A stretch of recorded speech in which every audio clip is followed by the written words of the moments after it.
लेकिन पहले रोमाना का रुख 2017 में तो पूरी की पूरी जो बयार थी, क्या वो बीजेपी के हक में थी? रोमाना आंकड़ा दिखाइए फटाफट।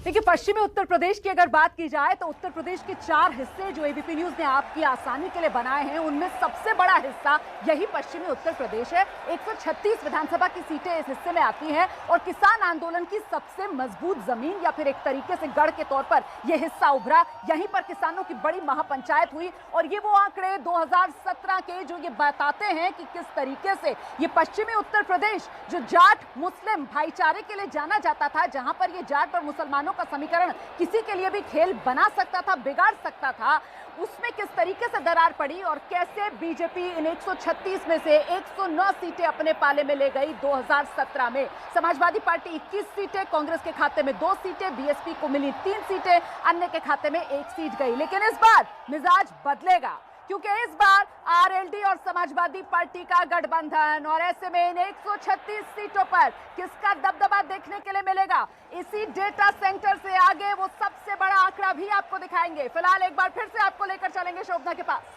बिल्कुल रोमाना, आपने ठीक कहा कि इस बार जयंत चौधरी और अखिलेश यादव साथ साथ हैं, तो क्या कुछ चमत्कार समाजवादी पार्टी का हो सकता है पश्चिम उत्तर प्रदेश में? पंकज झा या फिर पंकज झा जो बीजेपी ने 2017 में रिकॉर्ड बनाया था, जिस तरीके से क्लीन स्वीप किया था, क्या इस बार भी पश्चिम में वही तस्वीर? क्या नफा क्या नुकसान? शोभना, सबसे बड़ी बात तो ये है कि यूपी के चुनाव के छोड़िए, पश्चिमी यूपी से ही यूपी की तस्वीर पता चल जाएगा, क्योंकि पश्चिमी यूपी से ही इस बार मतदान की शुरुआत होगी। और आमतौर पे ये देखा गया है 2007, 2012 और 2017 में भी कि जैसे जैसे पहले चरण से जो फीडबैक मिलता है, लोग जिस तरीके से बातें करते हैं, उसका प्रभाव दूसरे, तीसरे, चौथे चरण पे होता है और फिर उस पार्टी को अपने दम पर बहुमत मिल जाया करता है। पश्चिमी यूपी में 2013 के मुजफ्फरनगर दंगे के बाद से बीजेपी वहां की सबसे बड़ी ताकत बन गई है। उसकी काट के लिए जयंत चौधरी और अखिलेश साथ आए हैं, लेकिन आज भी बीजेपी वहां एक बहुत बड़ी ताकत बनी हुई है। बिल्कुल ठीक है पंकज झा। अब मैं रुख करना चाहूंगी नीरज पांडे का। नीरज पांडे एक ढाबे पर मौजूद हैं। नीरज पांडे, पश्चिम में जो जायका है वो किस पार्टी के लिए मिठास साबित होगा और किस पार्टी के लिए कड़वाहट? क्या कह रहा है जनता का मूड? देखिए, भले ही किसान कहीं ना कहीं भारतीय जनता पार्टी से नाराज बताए जा रहे हों, लेकिन मैं जहां पे खड़ा हूं ये दरअसल किसान ढाबा ही है और मेरे साथ कुछ लोग भी हैं जो ये बताएंगे कि आखिर किसानों का जायका क्या है। वो भारतीय जनता पार्टी के पक्ष में जा रहा है या भारतीय जनता पार्टी के विपक्ष में जा रहा है। पक्ष में सुनील चतुर्वेदी हैं जो भारतीय जनता पार्टी के मथुरा के महासचिव भी हैं, और साथ में मेरे मुन्ना मलिक हैं जो कि समाजवादी पार्टी के यूथ के लीडर हैं, यहाँ पे महानगर अध्यक्ष भी हैं। शुरुआत सत्ता पद से ही कर लेते हैं क्योंकि माना जा रहा है किसानों का जायका कुछ गड़बड़ है। सुनील जी, लगता है कि किसान आपके साथ विमुख हो रहा है? किसान हमारे साथ है।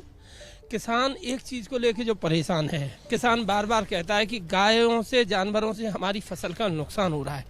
पहले की सरकारों में चुनावी जायका क्या रहेगा आपका? नहीं, चुनावी जाएगा जिस दिन मतदान होगा, भारतीय जनता पार्टी के पक्ष में मतदान होगा और 100% भारतीय जनता पार्टी प्रदेश में सरकार बनाएगी। लेकिन ये जो एरिया है ये जाट बाहुल्य एरिया है और माना जा रहा है कि राष्ट्रीय लोकदल का गढ़, और राष्ट्रीय लोकदल और समाजवादी पार्टी में गठबंधन हो चुका है। देखो, राष्ट्रीय लोकदल का पहले भी कुछ नहीं था, पूरे प्रदेश में 1 सीट नहीं थी, इसलिए जब तक मतदान नहीं हो रहा, जिस दिन मतदान होगा, क्योंकि योगी जी बहुत उपयोगी हैं प्रदेश के लिए, इसलिए योगी जी के पक्ष में मतदान होगा, भारतीय जनता पार्टी के पक्ष में मतदान होगा और 2022 में हम 300 से ज्यादा सीट लेके पूर्ण बहुमत की सरकार बनाने का काम करेंगे। मुन्ना मलिक जी, सुनील जी को आप सुन ही रहे थे, वो कह रहे हैं 300 से ज्यादा सीटें लेके वो सरकार बनाने जा रहे हैं, तो फिर आप लोग क्या करेंगे? देखिए, योगी जी उत्तर प्रदेश के लिए अनुपयोगी हैं।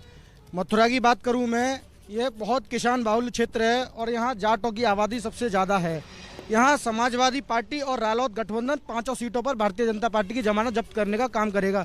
जिस भारतीय जनता पार्टी ने 1 साल किसानों की सुध नहीं ली, आज वोटों के समय उनकी याद आई और भारतीय जनता पार्टी बैकफुट पर आकर कानूनों को वापस लेती है। लेकिन भाजपा तो कह रही है कि अयोध्या और काशी हो गई, अब मथुरा की बात। इन पे केवल धार्मिक भावनाओं से खेलने के अलावा इन पे कोई काम नहीं है। ये एक विकास नहीं गिना सकते। मथुरा में इन्होंने 5 साल में एक हैंडपंप नहीं लगवाया, मथुरा में कहीं सड़क नहीं बनी, कोई जूनियर स्कूल नहीं बना, एक इंटर कॉलेज नहीं बना पाए, कहीं एक स्टेडियम नहीं बना पाए। भारतीय जनता पार्टी ने सिवाय मंदिर मस्जिद के अलावा हिंदुस्तान पाकिस्तान के अलावा यहाँ कोई विकास करने का काम नहीं किया है। कह रहे हैं कि हिंदुस्तान पाकिस्तान के अलावा आप लोगों ने अभी मैं इनकी एक बात का जवाब दे देता हूँ। ये विकास कार्य की बात करते हैं, आप ये देखिए कि सबसे पहले नगर निगम बनाने का काम भारतीय जनता पार्टी ने किया। पहले व्यक्ति मथुरा में चलने में इतनी असुविधा होती थी, आज आप गोकुल रेस्टोरेंट से लेके मसानी तक, वृंदावन से लेके कचहरी तक, आप कहीं भी जाओगे आपको डिवाइडर लगा हुआ, पूरा 4 लाइन रोड बनाने का काम भारतीय जनता पार्टी ने किया है। जुबली पार्क में एक बाजार लगता था, मैं विधानसभा की बात करूंगा, आपने कहा ना एक काम नहीं किया। जुबली पार्क में जो लोग फुटकर विक्रेता थे वो बेचारे खुले में जमीन में आसमान के नीचे बैठ के अपना सामान बेचते थे। जुबली पार्क में हमने वहाँ मल्टी लेवल पार्किंग बनाई है, रेडी पट्टी वालों को बैठने के लिए व्यवस्था हमने की है, अंतर्राष्ट्रीय बस स्टैंड बनाने का काम हमने किया है। पहले वृंदावन धार्मिक स्थल था, आप आज वृंदावन में घुसोगे तो आपको लगेगा कि हम वृंदावन में प्रवेश कर रहे हैं। क्या स्थिति थी 5 साल में? आप लोगों ने साहब देखिए, सुनील चतुर्वेदी जी कह रहे हैं कि स्थिति बहुत खराब थी। आप लोगों ने सड़कों पर वो बाजार लगाने बैठ जाते हैं, यहाँ भी बैठ सकते हैं, कहीं भी कच्ची जमीन में कोई भी बैठ सकता है बाजार लगाने। कहाँ कोई स्थायी व्यवस्था है? कोई स्थायी व्यवस्था नहीं है, केवल जुमलेबाजी है। रोमाना के उसको जाके देख सकते हैं मौके पे, क्योंकि आपने कुछ किया नहीं सिवाय जमीनों को कब्जाने के अलावा और गुंडागर्दी के अलावा दूसरा काम समाजवादी पार्टी ने कभी करने का काम नहीं किया। बिल्कुल नीरज पांडे, ये देखिए आरोप प्रत्यारोप चलते रहेंगे, आरोप प्रत्यारोप तो अब चलते रहेंगे। देख ही रहे हैं आप किस तरीके से अपने अपने दावे, अपने अपने वादे। सत्ता पक्ष कहता है विपक्ष ने कुछ नहीं किया अपने सत्ता के समय, और विपक्ष कहता है कि सत्ता ने तो कुछ किया ही नहीं। तो ये चलता रहेगा।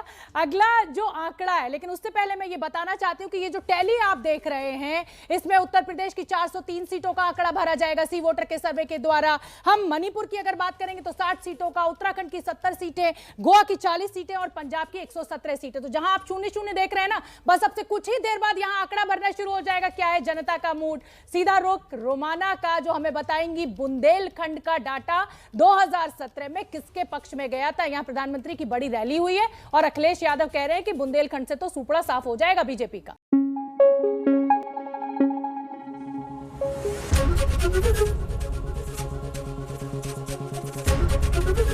एबीपी न्यूज आपको रखे आगे।